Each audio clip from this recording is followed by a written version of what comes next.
a todos. Muchas gracias por estar aquí acompañándonos en este homenaje, este modesto homenaje a Rafael Juárez, que queríamos haber hecho antes, pero por las circunstancias que todos sabemos, pues no hemos podido hacerlo. Ahora, aunque haya sido de una manera un poco precipitada, pero hemos preferido, ya que se han abierto las medidas, hacerlo y que sirva de clausura de este curso, de las actividades de este curso del Ateneo, que bueno, que han sido muchas, porque de alguna manera la tecnología nos posibilitaba trabajar de ese modo, pero no como nosotros hubiésemos querido. Entonces, bueno, despedimos el curso con este homenaje a Rafa, con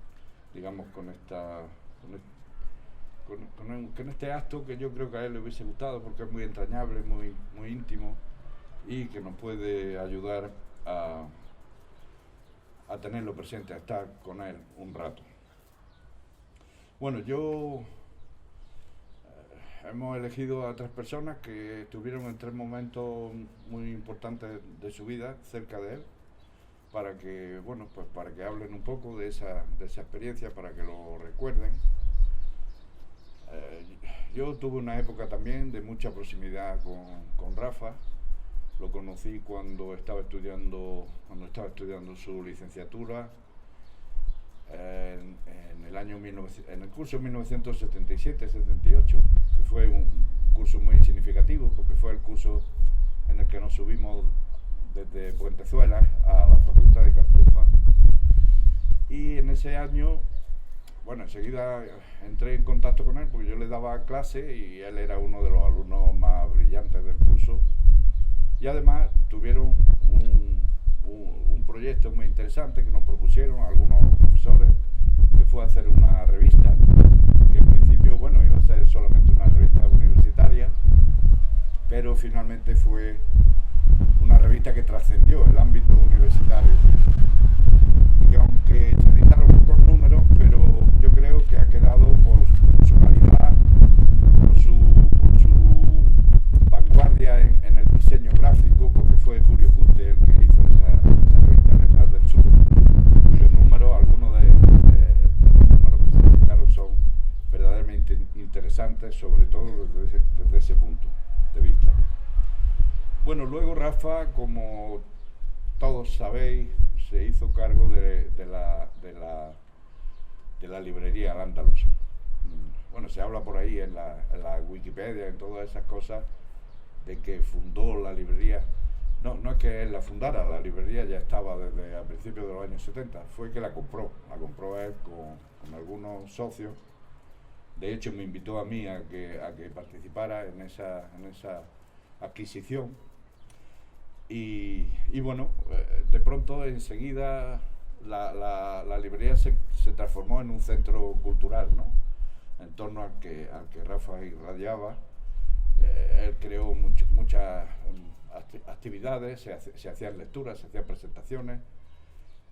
Luego hizo ediciones preciosas, precisamente con Julio Juste y con el grupo de su taller de diseño, con Pablo Sicés, con Alfonso Medina, con Vicente Loardiá, en fin, con todos aquellos magníficos diseñadores y trabajadores.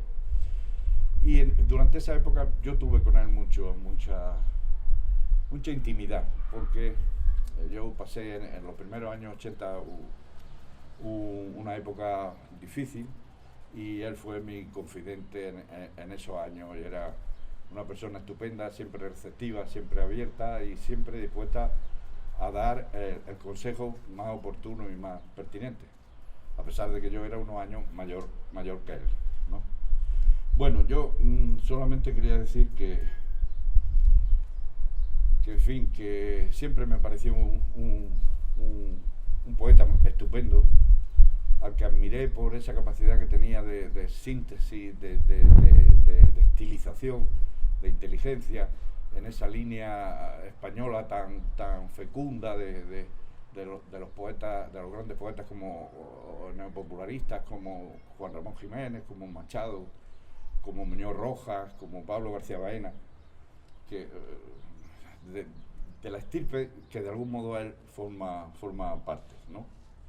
Y le ayudé a que publicara su primer cuaderno, que publicó en Ángel Cafarena. Le escribí un pequeño epílogo, luego le he hecho algunas críticas a algunos de sus libros.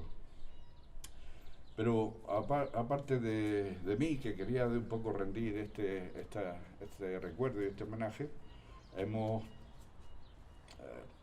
programado, como digo, este acto con estos amigos que podían haber sido perfectamente otros, recogidos también de esas épocas. Bueno, va a intervenir en primer lugar Enrique Noguera Valdivieso, que como sabéis es profesor de Filología Románica en la Universidad de Granada, es especialista precisamente en literatura rumana, es también poeta, ha escrito varios libros de poemas estupendos, ha recibido distintos premios de investigación y de poesía, y bueno, fue compañero y cómplice y amigo durante estos años de la carrera. Enrique participó también en aquel proyecto de Letras del Sur, y bueno, pues él nos va a hablar un poco de esos años, de esa época de Rafa. Luego va a intervenir también Marina Guillén Marcos. Ella es licenciada en Traducción e Interpretación y es especialista en la edición. Sabéis que ha trabajado durante mucho tiempo como editora en la Diputación de Granada y ahora trabaja como secretaria como responsable de publicaciones y comunicación en el Centro José Guerrero. Ella fue íntima colaboradora de Rafa durante el periodo después de Al-Ándalus, en el que él estuvo trabajando precisamente en la Diputación de Granada, en esa sección de publicaciones, ¿no? En donde hicieron cosas tan importantes como la colección Maillot Amarillo, la revista Hélice, la colección Genil, en fin, tantas cosas. Ella hablará de todo esto. Y finalmente Manuel Gómez Ros, al que conocéis también, que también es licenciado en Hispánica y en Teoría de la Literatura por la universidad, que colaboró con Rafa en su última etapa, en la etapa como director de esta fundación. Él era bibliotecario y en cierto modo fue la mano derecha de Rafa y heredó ese cargo cuando él lo dejó, el cargo de director de esta fundación. Pues nada más, dándole a ellos la palabra, pues muchas gracias por estar aquí y por acompañarnos.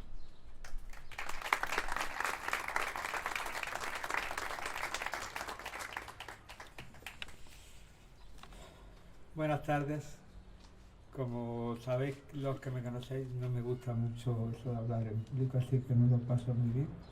Pero no podía evitar, naturalmente, aceptar la invitación de Álvaro para hablar de seguramente quien ha sido mi mejor amigo, y de que para hablar de él lo primero que se me ocurre es que no sé por dónde empezar y seguramente tampoco sabré por dónde acabar.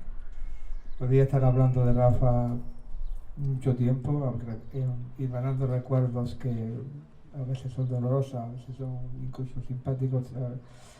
Yo no creo que la memoria sea un consuelo, pero sí sé que hablar alivia, y por eso podría estar hablando mucho tiempo de Rafa. Voy a empezar recordando cómo me llamó el 6 de septiembre de 2019.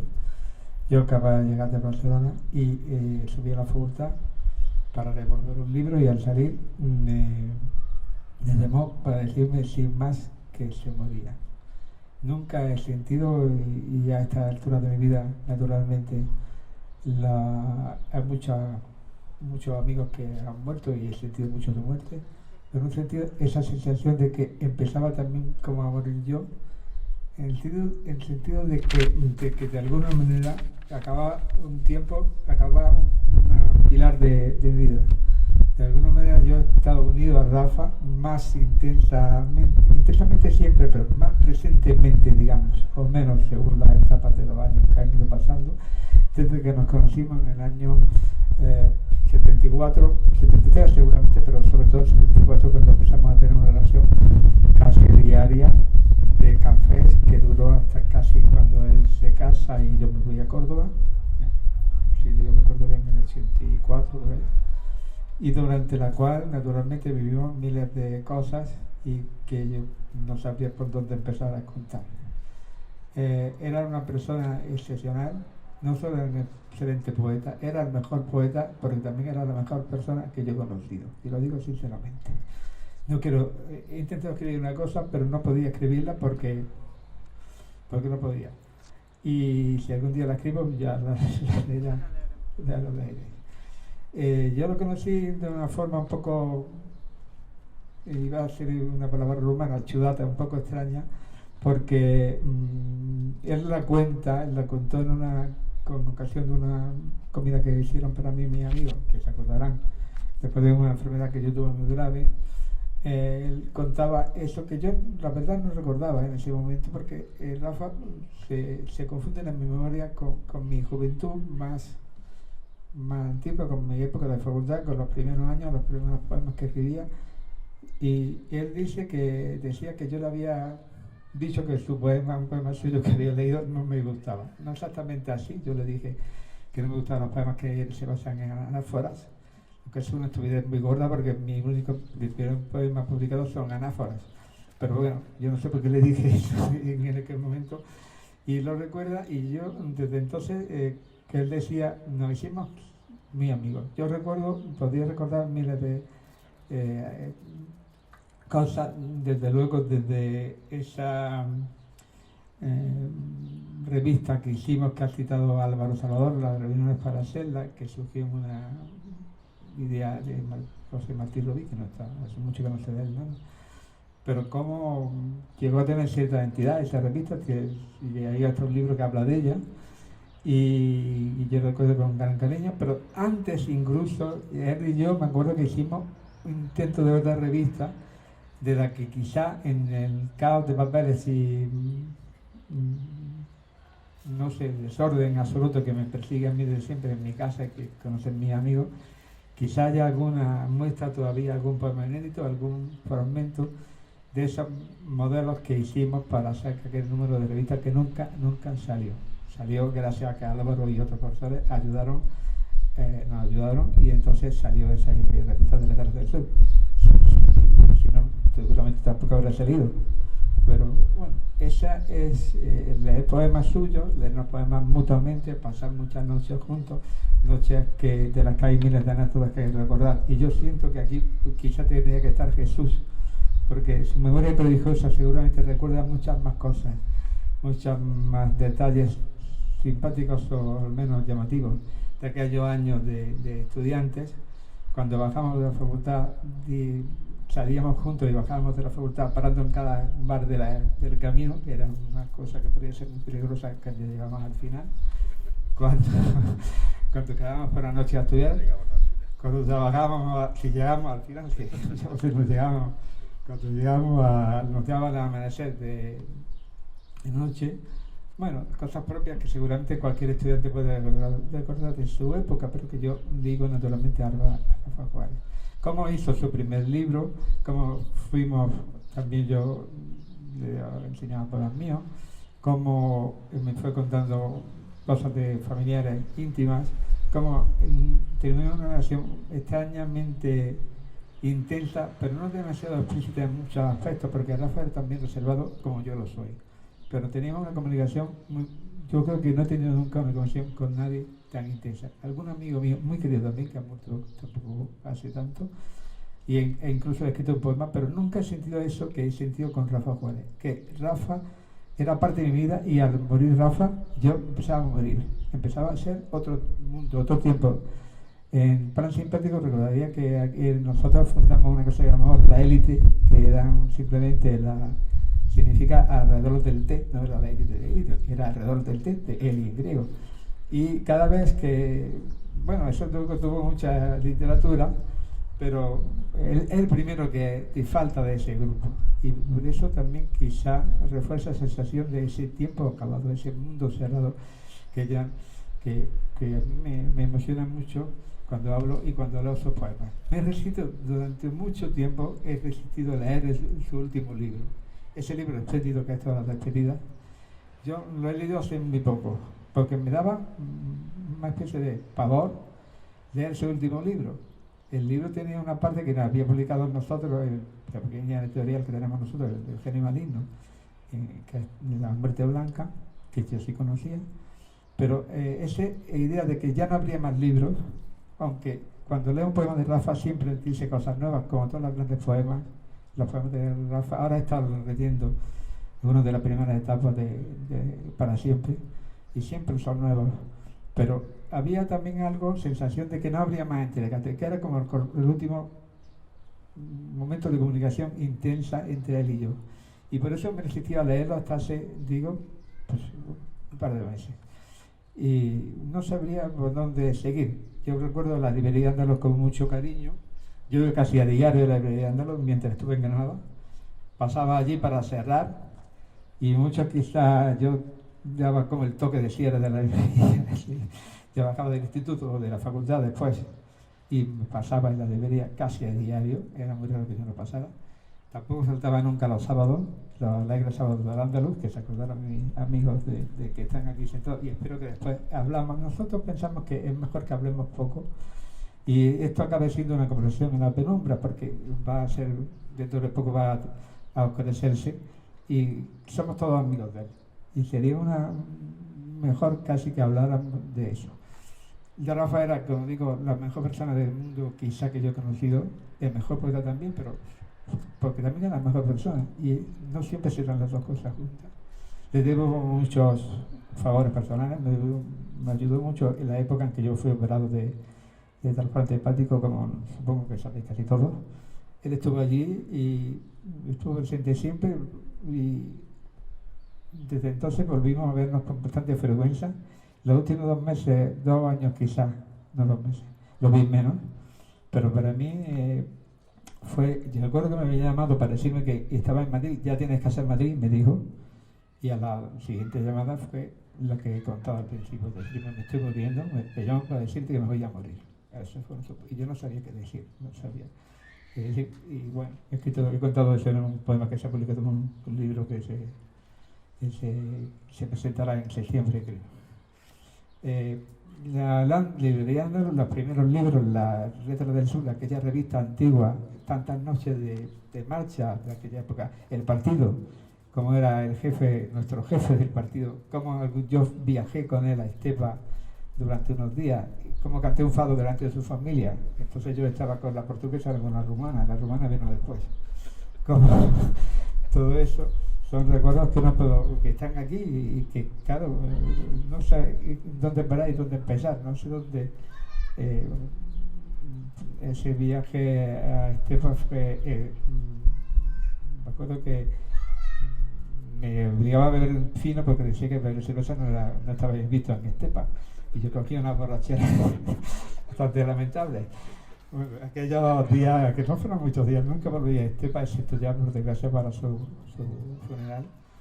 Pero bueno, después de que me llaman aquella noche, yo y Paco fuimos a Madrid al día siguiente y nos despedimos de él. Tuvimos esa tranquilidad que nos despedimos de él durante un rato bastante largo, y luego al final, durante unos minutos, también volvimos a entrar.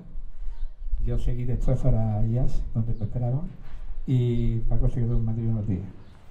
Eso para mí es algo que algún día quizá pueda escribir, no sé si algún día podré escribirlo, pero es parte de mi vida, y para mí los lugares que no sabría ya qué decir, porque puedo recordar detalles concretos en la librería, cuando hacíamos albaranes para la otra librería de Paco, que estábamos recorriendo, que eran horas y horas, noches, el partido, como digo, una Semana Santa me quedé en su casa aquí de Granada, para que su madre no se fiaba de dejarlo solo, y entonces me dejó, quedé yo. Y naturalmente en esa época inventamos una cosa que llamamos resacol. Resacol era un combinado de zumo de naranja, ginebra y no sé qué más, para combatir la resaca de la noche anterior que hemos cogido. Bueno, son de que estamos vivos, Rafa amaba la vida de forma. Por eso es que no es. Amamos la vida de una forma muy intensa, que yo creo que también la amo. Y no es el hecho de estar de marcha, de estar de juego, es el hecho de sentirlo todo, de todas las maneras, como decía Fernando Pessoa, ese, también gran poeta que yo dediqué tanto tiempo, esa capacidad que tenía de empatía, de amistad, más allá de verte diariamente o no. Él, cuando hacía falta, estaba ahí, y yo espero haber estado también cuando decía alguna vez le he hecho falta. Y en fin, yo creo que si alguien que después quiere contar, yo confío en que Jesús o Paco pueden contar muchas cosas de él, desde de aquellos años de la librería, de la de Sábado dándolo, de las viajes que hicimos, y de cuando presentaban de Tarde del Sur. Yo me acuerdo, y te voy a terminar contando, yo lo acompañé al Rafa la primera vez que leyó un poema en público, me lo pidió. Y fue en el Colegio Mayor San Jerónimo, que ya no existe. El San Jerónimo creo que ya no existe, es la Facultad de Trabajo. Que lo organizaba Juan de Lopsa. Y me acuerdo que antes de leer el poema se tomó 3 copas de coñac en una cafetería del Trufo, porque en esa época, por lo menos, después se acostumbró y leía los poemas, como recordáis, de memoria. No leía, recitaba de memoria. Era algo increíble, si yo no lo he visto nunca. Pero bueno, y también creo que compañía de memoria. Él, me acuerdo que ese poema, que no recuerdo qué poema era, seguramente es de esos poemas que él descartó cuando hizo Para Siempre y luego aún más cuando hizo Una Confesión en la Penumbra. Me acuerdo que fuimos ya un poco, ya casi borrachos, porque yo también tomaba un coñac cada vez que tomaba uno, como es natural. Pero bueno, leyó y salió muy contento. Esa fue la primera lectura, creo que fue la primera, al menos una de las primeras, y yo creo que estábamos los dos muy emocionados de esa participación que tuvo en el acto de no sé si vale la pena que siga hablando. Creo que lo que voy a contar son cosas así. No quiero hablar del poeta en su poesía, es de cosas académicas. Habrá tiempo de que se hagan estudios por gente mucho más cualificada que yo. Sí quisiera quizás escribir algún día sobre Rafa, pero en plan como amigo, como memoria, como recuerdo, de forma un poco más ordenada de como estoy hablando ahora. Pero bueno, podría contar más detalles de estos simpáticos, podría contarlos todos, los que están aquí y los que no están. Los que en lugar mío podría estar Pepe, o podría estar Rafa, Paco, o podría estar incluso Milagro, que podría estar cualquiera de nosotros del grupo aquel que éramos inseparables en aquellos años, y que seguimos siéndolo más o menos en cada etapa. Hemos seguido comiendo en Navidad hasta que la pandemia nos impidió, e incluso ya sin estar él hemos seguido viéndonos y teniendo una relación de amigos de verdad. Entre ellos, creo que la figura de Rafa además ahora se ha convertido en algo que nos une, que nos liga aún más de lo que estuviéramos ya entre nosotros. Y voy a dejarlo aquí. Yo quiero recordar a Rafa, siempre lo recuerdo en los primeros días de la facultad, cuando íbamos con el carteles, cuando íbamos a la tienda de carteles de partido. Hay tantas imágenes que me vienen a la mente que no sabía dónde pararme.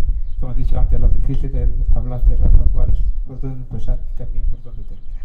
Solo que, bueno, mi recuerdo permanente para Rafa será nuestro, espero también. Y muchas gracias.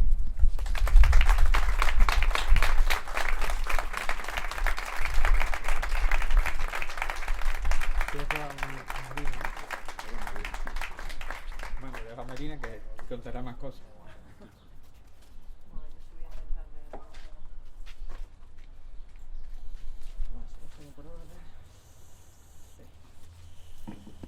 Bueno, buenas tardes. Como sabéis todos, Rafa trabajó en publicaciones de la Diputación durante una década, 11 años, creo que fueron. Y... ¿no se me oye? Ah, perdona. A ver, ¿se me oye ahora? ¿Mejor? Vale. Bueno, pues decía que, como todos sabéis, Rafa trabajó en publicaciones de la Diputación durante 11 años, justo, y de esa etapa, bueno, pues tendría muchas cosas que contar, pero yo, justo al contrario que Enrique, soy incapaz de improvisar y mantener el tipo, así que he preferido escribir algo, y a mi manera, escueta, pero bueno, como ha dicho también Enrique, luego podemos improvisar, dialogar y que contéis lo que queráis. A ver, perdona.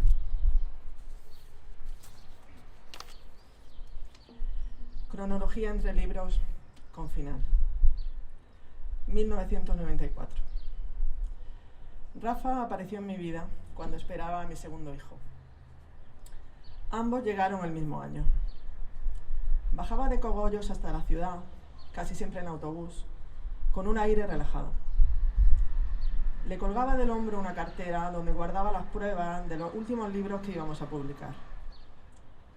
Sentados a mi mesa en Los Condes de Gavia, hablábamos de libros y de edición a medida que se iba haciendo cargo de nuestro trabajo en publicaciones, porque iba a sustituirme durante la baja maternal. El mundo al revés. El dueño de la librería El Andalus iba a sustituirme a mí.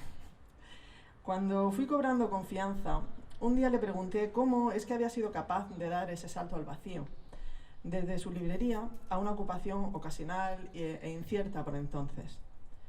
Me dijo que ahora vivía con pocas preocupaciones y que no tenía horario. Creo que en aquella época se sentía feliz. 1995. Una baja maternal más tarde, Rafa, que ya era insustituible, pasó a formar parte del equipo dirigido por entonces por Carlos Gollonet y al que más adelante se sumaría durante un tiempo Manolo Ros, junto a nuestra inseparable Dora Jiménez. Rafa era un poeta con alma de editor, o viceversa, a veces sinceramente dudo de qué era antes.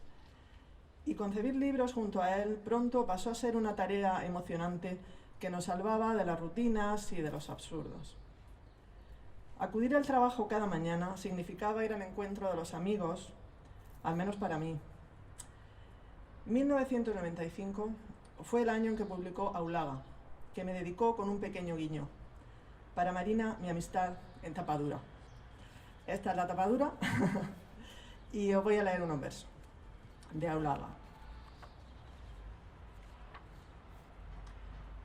Se extiende el valle oscuro en verde gris, cortado por lomas y palomas. Se abre la vega de oro y hay como un mar lejano que hace la luz más dura. Entre las viñas negras la noche roja avanza. Solo quien muere ahora renacerá otro día. En el ático del número 10 de la Plaza de la Mariana, lugar que muchos de vosotros habréis visitado, publicamos libros de historia, catálogos de arte, mucha poesía, las obras completas de Ganivet, y Rafa inventaba nombres para nuevas colecciones, los libros de la Estrella, El Príncipe Preguntón, siempre entre nubes de humo de tabaco. Conversábamos en la terraza, tomábamos café en la calle Navas, forjábamos lazos para siempre.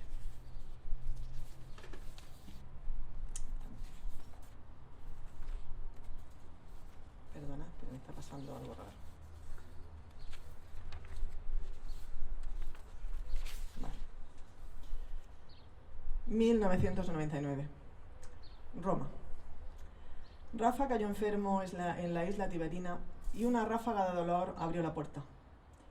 Quedó abierta durante toda su ausencia y cuando volvió con nosotros traía una sonrisa más pícara y el aire que respirábamos era más limpio. 2001. Aquel año publicó Lo que vale una vida, que esta vez me dedicó con un precioso bodegón. Para Marina, con un cesto lleno de granadas, membrillos y mañanas de sol y de amistad. La estrofa central de Otoño en María la Miel dice así.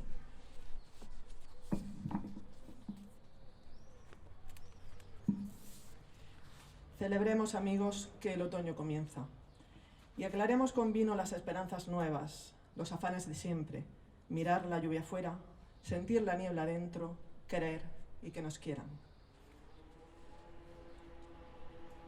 2005. En la Mariana habíamos pasado 8 años. Hacía 2 que habíamos vuelto a Los Condes de Gavia, donde le recuerdo concentrado en los manuscritos y levantando la mirada de vez en cuando para contemplar, a través de la ventana, un inmenso magnolio en el patio trasero del palacio.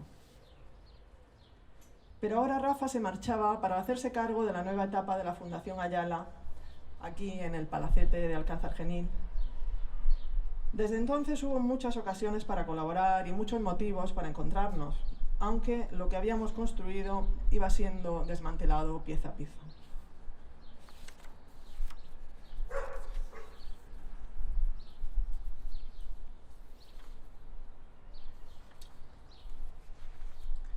Un pequeño lío, perdón.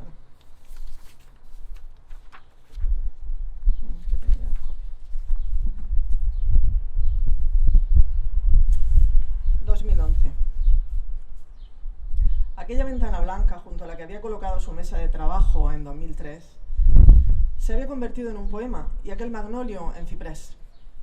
Publicó el poema años después en su libro Medio siglo, que es del 11. Para Marina, la ventana blanca, este poquito de compañía. La ventana blanca de Medio siglo, os la voy a leer. Abro esta ventana por primera vez. Un patio con fuente, un verde ciprés y niños que juegan a ser y no ser. Tras la calle estrecha de azafrán y miel, vacío y cerrado, aguanta de pie un palacio viejo que es y no es. Terrazas, tejados, veletas sin fe y los miradores desde los que ven los ojos cansados mañana y ayer. 2017. Rafa dio por terminada su tarea al frente de la Fundación, una vez consolidada como una institución de referencia, y se ilusionó con el regreso a las tareas de editor en publicaciones. Fue un reencuentro tranquilo, pues pensábamos que tendríamos todo el tiempo del mundo para recuperar los viejos hábitos. El café de media mañana, las conversaciones en el patio, la complicidad, las consultas, los consejos, las preguntas, las alegrías, las confidencias. Pero no nos había sido concedido ese tiempo. 3 semanas. Rafa enfermó de nuevo y al poco decidió quedarse definitivamente en su vida pausada, en sus paseos y sus lecturas. 2019. A la vuelta de enero nos encontramos una mañana soleada para comentar su nuevo manuscrito, a punto de ser libro. Aún no tenía título y a pesar de su claridad de ideas, ya me he encontrado, mantenía algunas dudas. Se marchó a Madrid y no supe que no volvería a verlo. Tampoco supe entonces que el libro se titularía Todas las despedidas, hasta que año y medio más tarde llegó a mis manos el manuscrito definitivo, que él había dejado listo para publicar poco antes de despedirse del todo. Y os leo unos versos de Todas las despedidas. Volver. Volver a leer los libros que ya he leído, besar los rostros que ya he besado, andar los mismos caminos, cantar canciones cantadas, despedirme sin temor, volver a vivir mi vida para vivirla mejor.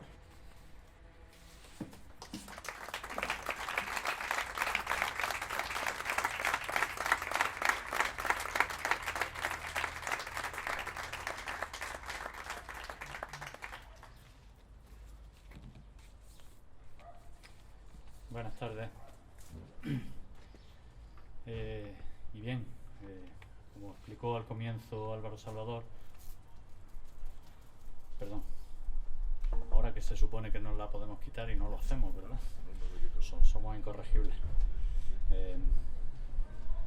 Decía, como aclaró Álvaro Salvador al comienzo, la mayoría de los presentes lo sabéis, yo compartí los últimos años de la trayectoria profesional de Rafa aquí en la Fundación. Ya hace algo más de 4 años que él dejó la Fundación y os aseguro que todavía cada día cuando entro por esa puerta pienso que Rafa va a estar en su despacho arriba de la escalera y que cuando llegue pues vamos a tener la conversación, el encuentro que tuvimos durante tantos años, ¿no? Sea como sea, bueno, aquí estamos para recordarlo, ¿no? Se ha hecho un recorrido, bueno, pues ya valioso, interesante, ¿no? Por las ocupaciones anteriores, y yo les voy a hablar un poquito sobre la fundación. Granada es una ciudad peculiar, probablemente no tanto como pensamos los granadinos, porque en todas partes cuecen habas, pero siempre en toda ciudad hay muchas ciudades, ¿no? En Granada también las hay, bien lo sabemos, y creo que todos buscamos arrimarnos a la ciudad que nos interesa. Es una expresión que escuché a unos queridos amigos que están aquí, ¿no? La ciudad, la Granada que nos interesa, ¿no? ¿Cuál es la Granada que nos interesa?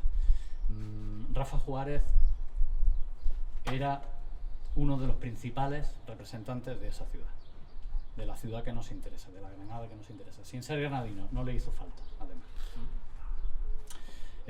Ya se ha contado, bueno, un poco esa época de la universidad, ¿no? Ahí arranca su relación con la ciudad y todo lo que la ciudad le debe. Es una época muy agitada, en la época de la transición. La universidad era otra cosa completamente diferente a lo que es hoy, ¿verdad? Y bueno, y Rafa estuvo en primera línea, también en el partido. Todo eso ya se ha hablado un poco, ¿no? Y bueno, además yo acababa de nacer, así que tampoco tengo de qué hablarles, ¿no? Pero me interesa mucho destacar que en esa temprana juventud, aunque entonces los universitarios no eran tan jóvenes como lo son ahora, ¿no? Teniendo la misma edad. Probablemente. Bueno, el caso es que en esa época Rafa ya adopta posiciones políticas y cívicas, sobre todo, firmes, coherentes, y que mantendrá ya el resto de su vida, y que lo relacionan con un tejido ciudadano, como quiero defender en esta pequeña conversación, ¿no?, que estamos manteniendo ahora. Creo que eso tiene sus raíces en ese momento. Después, como persona interesada por las letras y como gran poeta, pues que mejor podía hacer que hacerse cargo de una librería, que también en ese momento era mucho más que una librería, ¿no? Yo tampoco la conocí, en fin, nada más que apenas de pasada, tampoco puedo hablar por tanto en primera persona, pero sí de lo que él me contó, de lo que sus amigos tantas veces me habéis contado, y bien sabemos, gracias a vosotros, a vuestro relato, que la librería Al-Ándalus pues fue mucho más que una librería, como digo, un corazón latiendo en el centro de la ciudad, ¿no?, de la Granada que nos interesa. Todo esto ya se ha contado, no me entretengo en eso, sino que me voy directamente a partir del año 2005, como ha explicado con precisión admirable Marina, cuando él es propuesto por José Antonio Pérez Tapia y bueno, por otras personas, no solo él, pero él principalmente fue quien propuso el nombre de Rafa Juárez para hacerse cargo de la que se pretendía que fuera la nueva etapa de la Fundación Francisco Ayala. Existía ya como fundación universitaria desde el año 98, pero no tenía una actividad, digamos, abierta a la ciudad. Su actividad era puramente académica.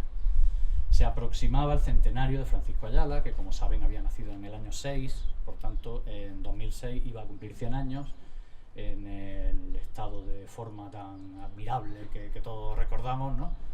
Y envidiable, más que admirable, ¿no? Y bueno, era un momento propicio, antes también de la crisis, del gran batacazo de 2008 y los años posteriores, cuando había recursos y solvencia para hacer muchas cosas. En fin, se conjuraron un poco los astros para que efectivamente Rafa se hiciera cargo de refundar una fundación. Sería la Refundación Francisco Ayala. Este tipo de bromas tan tontas la hacíamos a diario, ¿no? O sea, que perdonadme que me la permita, ¿no? Es también un homenaje, ¿no? Hay una historia bastante divertida que él contaba siempre, a lo mejor alguno ya la habéis oído, ¿no?, de cómo él pasó un casting para ser director. Bueno, él era el secretario del patronato de la Fundación Francisco Ayala. Se le llamaba director, gerente, pero ninguno de esos cargos estaba en ese momento recogido en los estatutos. Él decía que le parecía muy bien ser secretario, porque según le conviniera, pues eso lo eximía de determinadas responsabilidades, o no, porque cuando no era el caso decía, oye, cuidado, que Felipe González era el secretario del Partido Socialista y mandaba más que nadie, ¿no? Pues bien, él contaba que pasó un casting, pero claro, fue un casting muy particular. El casting no era entre otros candidatos, como a veces sucede, ¿no? O todo esto, sino que era un casting con Francisco Ayala, claro.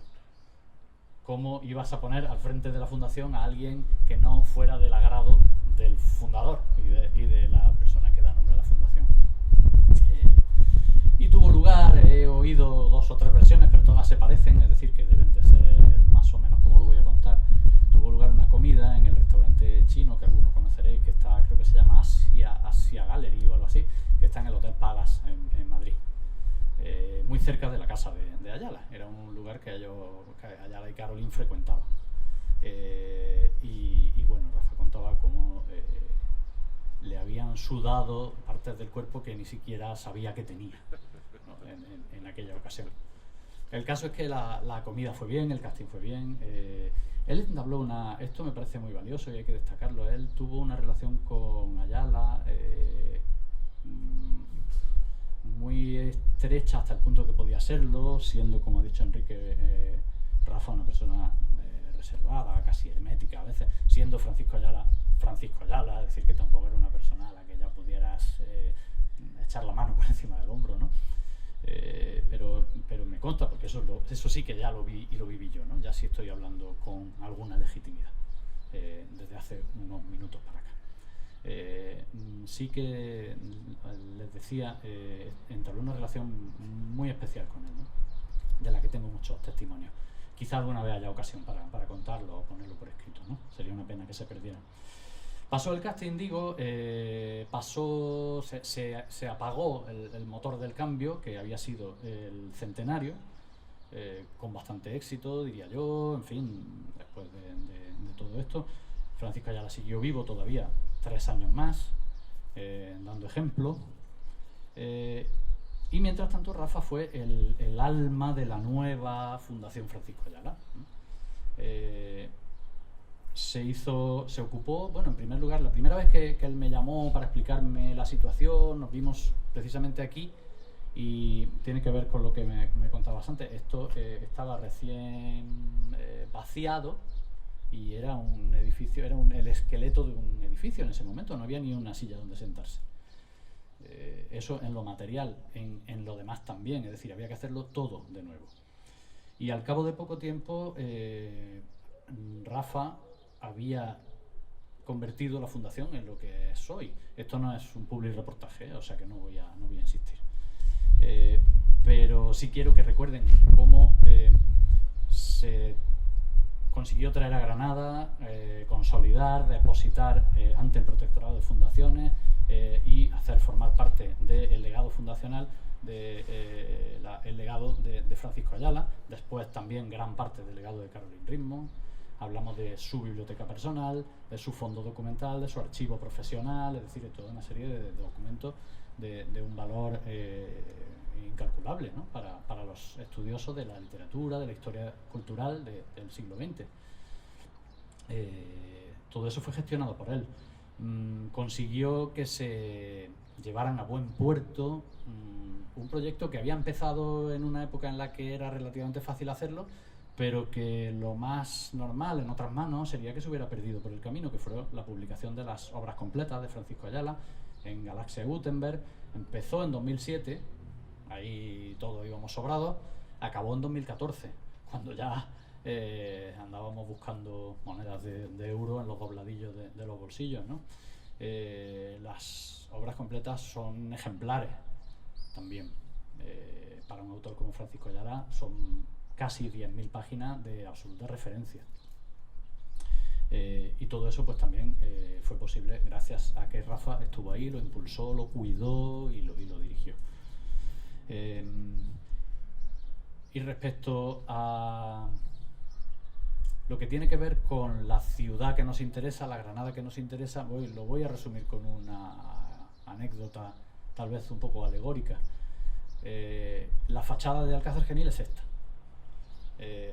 La parte principal a veces se interpreta que es la de atrás, porque da al centro de la ciudad, la que da a Granada es la trasera del edificio, digamos. Pero esta es la fachada y por tanto la puerta principal de acceso es esa de ahí. Cuando llegamos aquí, empezamos con el trabajo en la fundación, abríamos esa puerta que está abierta ahora, cada mañana, y la cerrábamos cada mediodía o cada tarde, según el caso, y nos marchábamos y ya está. Pero supongo que saben que hay una puerta trasera.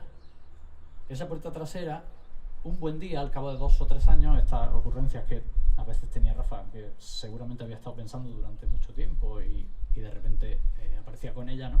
Dijo, oye, ¿y si abrimos la puerta trasera? Y yo le pregunté, ¿qué puerta trasera?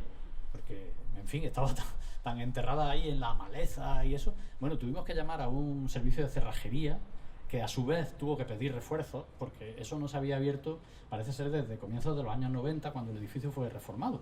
Esa puerta se había quedado cerrada y nunca más nadie la había abierto.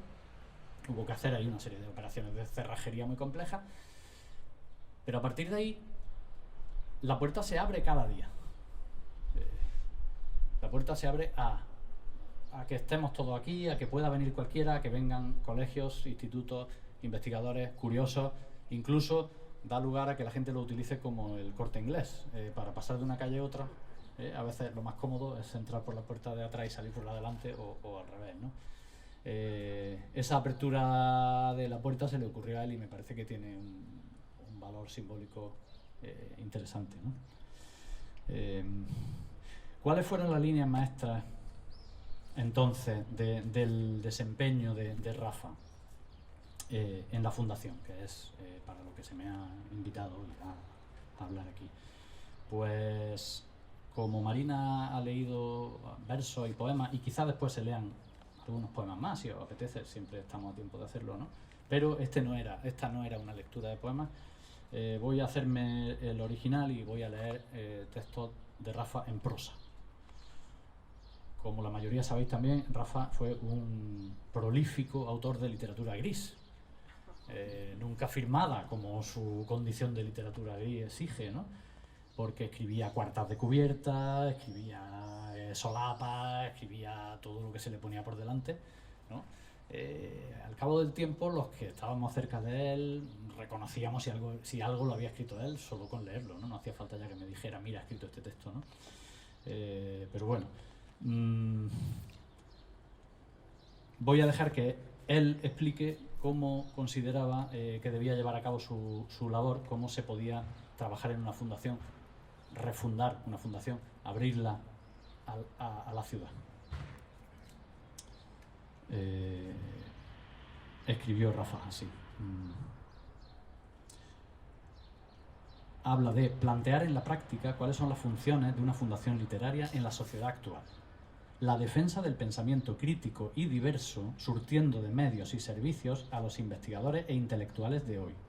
Y la difusión, sin melindres permanentemente conmemorativos, del ejemplo de esfuerzo, talento y raciocinio que nos dejó Francisco Ayala como su mejor legado. La precisión del poeta estaba también en su prosa siempre, ¿no? Y en su persona. Acaba aquí diciendo el ejemplo de Francisco Ayala, pero en los últimos tiempos, ya con esto termino, he acabado pensando que también se conjuraron los astros de alguna manera para que Rafa dirigiera la fundación de Francisco Ayala y no la de otro escritor o artista o poeta, incluso, ¿no? Lo que quizá podía haber sucedido y a lo mejor hubiera sido hasta más natural, porque había cierta conexión entre ellos que he explicado antes en cuanto a su relación personal, pero que se me ha revelado después también a recordar algunas cosas y algunos textos. 2 o 3 días después de morir Francisco Ayala, lo que sucedió en noviembre de 2009, Rafa estaba en Madrid atendiendo a toda la necesidad que había en ese momento, ¿no? de apoyar a su viuda, atender a los medios, en fin, ya podéis imaginar, ¿no? Yo estaba aquí, mientras tanto, pues llevando un poco el día a día de la fundación. Él pasó varios días allí y me mandó un texto, me dijo, mira, he escrito esto, si te parece que sirve, pues lo podemos dar. Como digo, volvía a ser literatura gris, esto ni iba firmado ni nada, lo dábamos en el boletín de la fundación como si fuera cualquier cosa y ya está, ¿no? Y está bien así. Y escribió, digo, un texto que se recoge en un folio sobre Francisco Ayala, como digo, recién fallecido, en el que él reflexionaba sobre unos versos que eran los favoritos de Francisco Ayala. Él había escrito un pequeño estudio crítico sobre un poema de Antonio Machado, que era un vínculo que los unía, ¿no? El de ser uno de los poetas predilectos de Ayala y de Rafa también, como sabéis. Él tomaba esos versos de Machado y los glosaba en relación con Francisco Ayala. Los voy a leer, como digo, es un texto de Rafa sobre Ayala, y cuando termine comprenderán que perfectamente podrían interpretarse como un autorretrato. Vivió con una presencia permanente en la realidad, haciendo suya la vieja vida mediante el disfrute de sus bienes y el padecimiento consciente de sus penas, convirtiéndola, si una urgente necesidad interior se lo imponía, en poesía, en palabras ordenadas para ofrecer a sus semejantes experiencias comunes transformadas en arte, en permanencia, con un estilo poderoso, como de otro siglo. Su escritura parece, en muchas ocasiones, no pertenecerle, sino formar parte también del viejo acervo humano, como su dignidad y lo que nos empeñamos en llamar lucidez y debiéramos considerar mejor una fuerte voluntad ética. Un esfuerzo educado desde su niñez por controlar sus demonios interiores y convertirlos en gestos de responsabilidad permanente. Sigue Rafa un poco más hablando de Ayala, y ahora lo estamos haciendo hablar de sí mismo, ¿no? Convertirlos en gestos de responsabilidad permanente ante su familia, ante sus amigos y ante la ciudad que nos interesa. Gracias.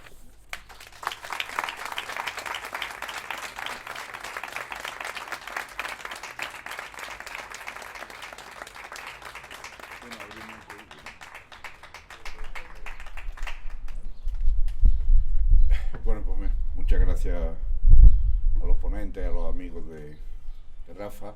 Ahora, si les parece, podríamos hacer un poco de coloquio. Si alguien quiere intervenir, si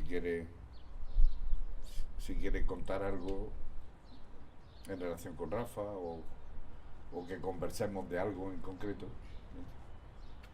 Hay muchos amigos, veo, de él, de distintas épocas. O sea que sí. ¿Le paso el micrófono? Te pasamos el micrófono. Si quieres, a lo mejor. O vente para acá. O vente para acá, claro. Claro, vente para acá, que es mejor. Claro. Yo debería de hablar desde el escaño, o no el escanum, sino la sedia, pero es que temo que me falle la voz, y por eso prefiero el micro. Yo recuerdo cuando en la Fundación Jiménez Díaz me dijo Rafilla, que estaba por aquí, me dijo: Jesús, tú estuviste con mi padre en la librería, ¿no? Digo, en la librería, en la carrera, en el partido, en la junta de facultad, en la mili. Fue mi cabo en la mili. Poco tiempo porque nos solapamos. Y bueno, no voy a... Lo que ha contado Enrique de las noches libres y tal, yo le dije a Pilar, a su mujer, le dije: yo no echo de menos, hombre, por supuesto, no echo de menos al poeta lo tengo en mi estantería y en mi mesita de noche, pero le dije a Pilar, digo, yo es que no echo de menos al hombre de la foto, al viejo de la gorrilla, digo yo echo de menos al trueno que declaraba noches libres, pero bueno, eso no es verdad, porque puedo confundir el echar de menos a Rafa con echar de menos la juventud, y la juventud no va a volver. Sí, es verdad, sí echo de menos al viejo de la gorrilla. Ya los dos ya teníamos una edad, echo de menos sus paseos, que nos gustaba, íbamos a cenes, nos tomábamos nuestro vino y nos volvíamos. Subíamos al Llano de la Perdiz, nos tomábamos nuestro vino y nos volvíamos. Recuerdo un día precisamente subiendo para el Llano de la Perdiz, esta anécdota la he contado, algunos amigos la conocen. Era un día como pues ya de este tiempo, y pegaba el Lorenzo, pegaba fuerte. Un día había una brisna de nubes. Y subíamos los dos, como en una expresión suya, a paso de cuadro intermedio. Y le dije: Rafa, en estos momentos es cuando se agradece haber dejado de fumar. Yo llevaba 7 años sin fumar y él llevaba también. Y si es que era era un monstruo. Y me dice, Jesús, se agradece relativamente, porque tú imagínate sentado en esa piedra, mirando a ese valle y con tu cigarro. Me voy a relatar, no voy a hablar más porque eso es. Una anécdota de Rafa. Se ha hablado de su capacidad de editor, de librero, de poeta. Nosotros éramos compañeros de carrera, éramos de filología española, los alumnos los dos de Álvaro. Y Rafa era un gran filólogo. Eso recuerdo, de los últimos recuerdos que tengo así de él, fuimos en La Zubia, había un centro cultural que se llama La Casa con Libros, donde tuvieron un ciclo que se llamaba Los poemas que me habría gustado escribir, donde cada uno, bueno, y que en realidad quizás eran los poemas que me habría gustado escribir en vez de que los escribiera otro. Y Rafa pues se fue, Rafa querría haber escrito poemas de Aldana, que era de Aldana, de Góngora, de Blas de Otero, de Machado, o sea, como su fuente. Y no solo recitó, como él recitaba, de memoria, los poemas de Aldana, de Góngora, de Blas de Otero, de Machado y de Blas de Otero, sino que desgranó en el mejor estilo de un Emilio Orozco y sin notas, una poética de Aldana, de Góngora, de Machado y de Blas de Otero. Al terminar le dije, Rafa, qué gran profesor se ha perdido. Y me dijo, es verdad que sí. O sea que quiero destacar esa parte que a lo mejor queda oculta, que era un gran filólogo. Muchas gracias.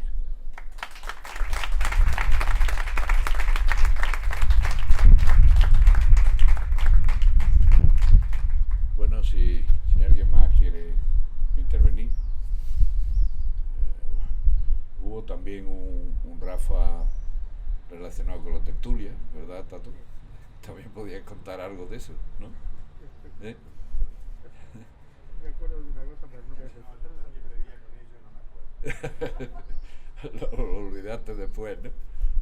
Bueno, yo me acuerdo también de que cuando vino, la primera vez que vino Rafael Alberti, que uno de los actos fue la tertulia, él preparó una revista, Trames, que salió solo ese número, que era un número homenaje a Rafael, y se le dio allí en la tertulia también, en aquella memorable ocasión. Y bueno, se podrían contar tantas cosas.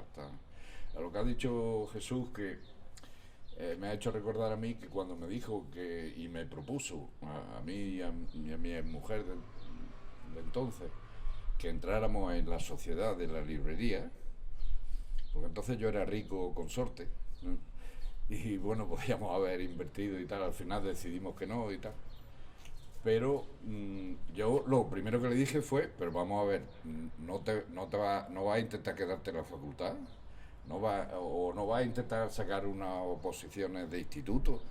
Es decir, es que era una persona idónea para enseñar, para dedicarse a la enseñanza. Sin embargo, él nunca explicó por qué, pero nunca quiso hacerlo, ¿no? Y por supuesto que era un filólogo extraordinario.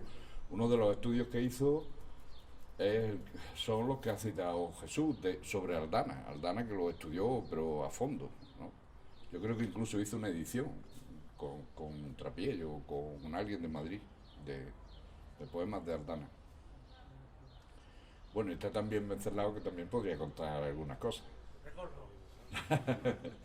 Bueno, es que, claro, esa es otra cosa. El otro día un paisano suyo me mandó que me imagino que a vosotros también os habrá interrogado, porque está haciendo un artículo, porque al parecer en Estepa le van a hacer un homenaje, y me mandó un cuestionario, ¿no? Entonces yo, una de las cosas que le contesté de la época, porque él quería que hablara precisamente de esa época primera, ¿no? Y una de las cosas que le contesté, que se sorprendió muchísimo, y que incluso luego ni la citó demasiado, es que una de las cosas que yo más admiraba de Rafa era cuando salíamos de juerga, la capacidad que tenía de transformarse, se transformaba en otra persona. Bueno, y eso lo recordaréis, ¿no? Es decir, de pronto él, tan tímido que era, tan introvertido, se extrovertía, se volvía simpaticísimo. Cuando no era capaz de acercarse a una chica a decirle algo, se acercaba y ligaba. Y yo digo, yo no puedo, yo llego a ese punto y me mareo, me caigo de redondo al suelo, ¿no? No puedo pasar el chip, ¿no? Y entonces Rafa lo hacía, ¿no? Entonces esa parte de él, primera, tan jovial, tan vital, muchas personas desgraciadamente no la conocieron, ¿no? Porque después ya él pues tuvo que cuidarse y como es por la edad, ¿no? Y los años, y entonces pues ya, en fin, se tranquilizó, volvió a su ser, digamos, primero, ¿no? Pero en fin, se podrían contar tantas cosas de Rafa. Podríamos, si no quiere nadie más, pues leer algún poema más, ¿no? ¿Sí? Yo puedo leer alguno, si queréis.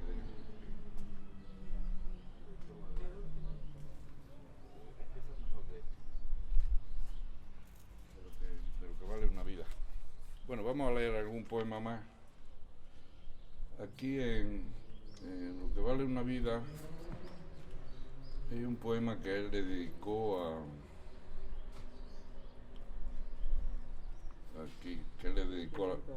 a la huerta de San Vicente, que bueno, hubiera estado muy bien que lo hubieran elegido director de la huerta de San Vicente, estaría de otra manera el lugar. Soneto de la casa y de la huerta. El mejor libro sobre los estragos del tiempo es una casa abandonada. Antes de abrirla, avisa la fachada cómo es la muerte, los colores vagos, la proporción que ya no espera halagos, sino paciencia para ser borrada, las rejas de belleza saqueada y las losas mohosas como lagos. Pero si entras persiguiendo el eco de los gozos de ayer hasta la huerta, rosas viejas, membrillos y nogales, encontrarás que la humedad y el hueco hacen volver a tu niñez despierta páginas de pecados inmortales. Gracias.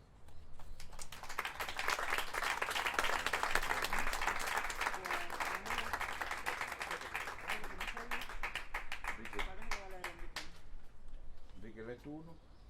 Bueno, puedo intentarlo, pero yo leo tan mal que... Da igual, te lo perdonamos. Si me perdonáis, lo Sí, intento. sí. Quiero leer un poema de la primera etapa de Rafa, porque es una etapa de su poesía que él mismo a veces apartó, pero que para mí, por razones sentimentales, en sí tiene un valor enorme, pero que creo además que tiene un valor literario también enorme. Lo que yo comentaba con José Gutiérrez, que me encontré en un acto, no sé si está por aquí. Y entonces, al azar casi, de Para Siempre, la primera parte de Para Siempre, voy a leer algún poema, a ver si consigo leerlo, y perdón si no lo leo. Este mismo. Una rosa de niebla cada noche florece en tu jardín, la envía el tiempo. Sus pétalos se abren, cotidianos, irreales y tiernos, húmedos y mortales, pues son un don a tu belleza, pleno. Está el jardín de rosas y la noche plena está del calor de los viajeros pétalos. Tu jardín te fije rosas, plena de niebla y tiempo, para que nada quede vivo luego.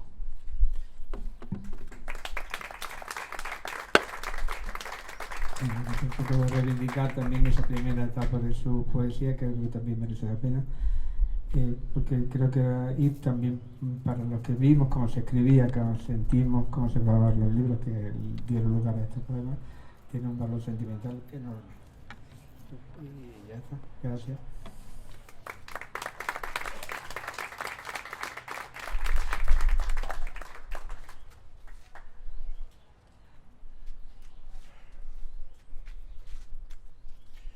Bueno, pues si ya nadie más quiere intervenir, yo creo que sería el momento de despedirnos todos de su recuerdo, con un aplauso grande, y hasta la próxima vez. Muchas gracias.